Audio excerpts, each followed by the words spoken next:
Alors, je suis avec Jacques Demel, bonjour. Bonjour. On est ici à la deuxième édition de l'Everest dans Charlotte. Toi, C'est- cette année, tu as décidé que, tu le faisais pas parce qu'à un moment donné, Ouais, tu je- l'organisation, Je l'ai fait l'année passée. il y a plein de gestions à faire autour de ça aussi. Je voulais le vivre. Oui, c'est ça. Ouais. C'est que l'organiser puis le faire, c'est pas une bonne idée. C'est trop de choses en même temps. Ouais. Puis on n'a pas la tête à Ouais. rouler, hein, Ouais. parce qu'on pense rien que si tout est correct.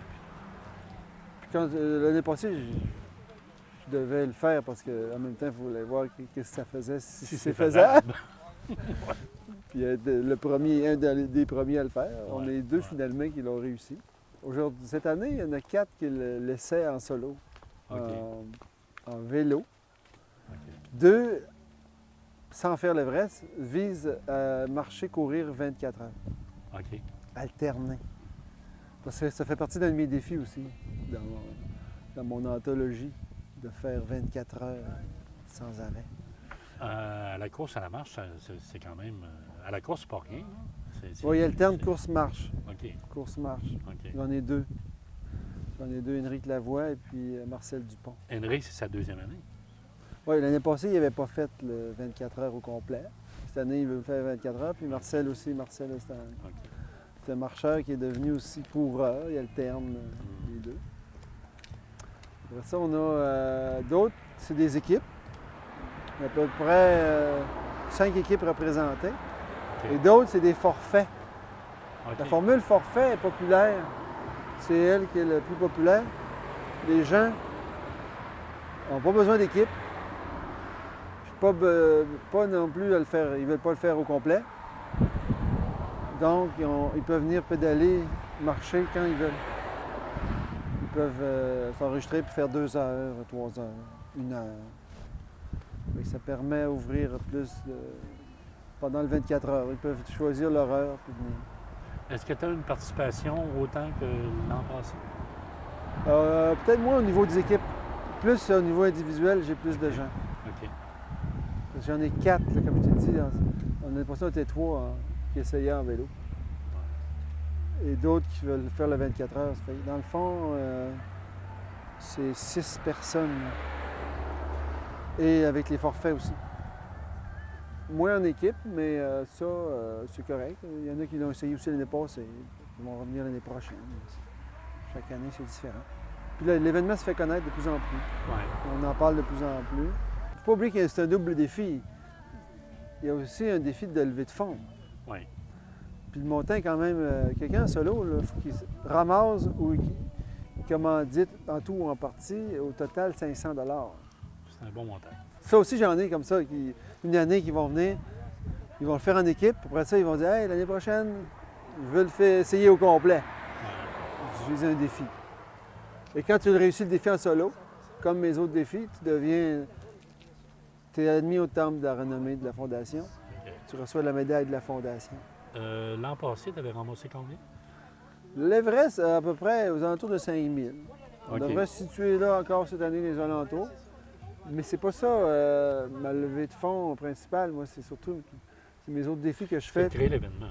Ouais, c'est un événement qui rajoute au montant que je cumule déjà avec des commanditaires. Il y en a aussi qui ramassent 1000 pièces à l'Everest. Ouais. Et d'autres font le défi, l'ultime défi, 365 heures en 365 jours, puis qui vont ramasser 1000 pièces aussi. C'est tout ça ce qui me... Je ne peux pas tout ramasser tout seul, qui fait que le montant à la fin de l'année va être intéressant. Alors, Jacques, on te souhaite un bon succès pour la deuxième édition. Merci beaucoup. J'espère que tu vas ramasser le plus possible. C'est l'objectif, en une bonne cause, un défi relié à une bonne cause. Alors, je suis avec Emilia Rochetta, bonjour, Bonjour. la conjointe de Jacques. Oui. Jacques, souvent dans sa tête, plein de projets, plein de choses qui met en jeu. Jacques, lui, est très bon là, pour l'organisation, pour la logistique. Moi, mon rôle, c'est de le supporter dans les événements comme Ouais. aujourd'hui, que ce soit pour les inscriptions, le ravitaillement, des choses comme ça, mais je suis nullement dans la logistique. Alors moi, je suis en train de préparer un projet.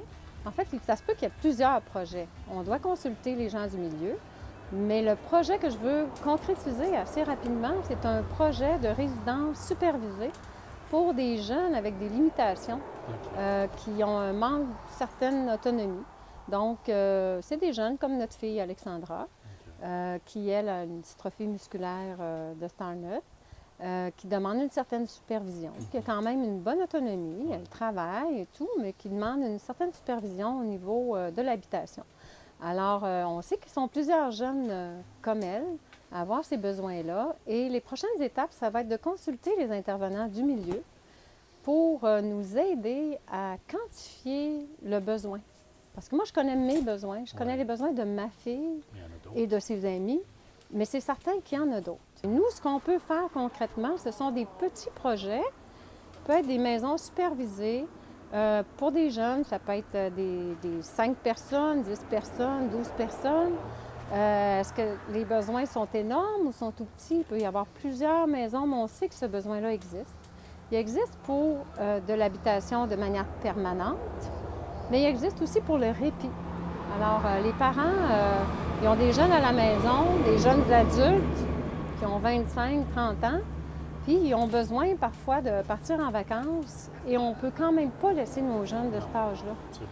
Alors, ça prend un endroit où est-ce qu'ils peuvent avoir du répit, laisser les jeunes en toute sécurité pendant 1 semaine, 2 semaines, 1 mois. Donc ça fait partie des besoins et évidemment, on veut que cette maison-là soit au centre-ville. On ne veut pas que ce soit éloigné parce que ces jeunes-là ne conduisent pas. Au centre-ville de Baie-Saint-Paul? De Baie-Saint-Paul, oui. Bien là, pour l'instant, je travaille pour Baie-Saint-Paul parce que mon besoin y est à Baie-Saint-Paul. Mais évidemment que s'il y a des besoins, il y a certainement des besoins dans l'est du Québec, de Charlevoix. Donc, à ce moment-là, ce serait aussi dans le centre-ville. La raison est simple, c'est que ces jeunes-là ne conduisent pas et on n'a pas de transport en commun. Et le transport adapté qui existe ici est surtout pour se rendre au travail. Mais en dehors du travail, il reste le taxi puis les parents. Donc, c'est primordial que ces maisons-là soient dans les centres-villes. Alors, mon projet est celui-là, et les gens qui sont intéressés et qui ont des besoins, bien, je les invite à nous contacter à la Fondation pour qu'on puisse vraiment connaître, parler avec eux, les inviter à créer un comité, qu'on puisse vraiment connaître les besoins. Évidemment, Jacques fait souvent des rencontres, des assemblées, tout ça. On sait qu'il y a des parents qui ont des besoins beaucoup plus grands, qui nécessitent vraiment des établissements spécialisés. Il y aura aussi un comité pour ces besoins-là. Un peu comme, je prends l'exemple de la Fondation Martin Matt, qui a mis sur pied des maisons pour les personnes qui ont des handicaps et qui ont besoin d'être supervisées. Mais ça, on a vraiment besoin des parents des jeunes qui vont venir nous appuyer et des gens du milieu. Et on a besoin du gouvernement parce que c'est pas quelque chose qu'une seule fondation pourra réaliser. Fait qu'en gros, c'est ça mon rôle, là. C'est d'avoir des contacts avec les gens du milieu. On va avoir nos assemblées prochainement. On va commencer nos comités. On va consulter les gens et tranquillement, pas vite, on va monter un plan d'affaires puis on va certainement réaliser notre première maison.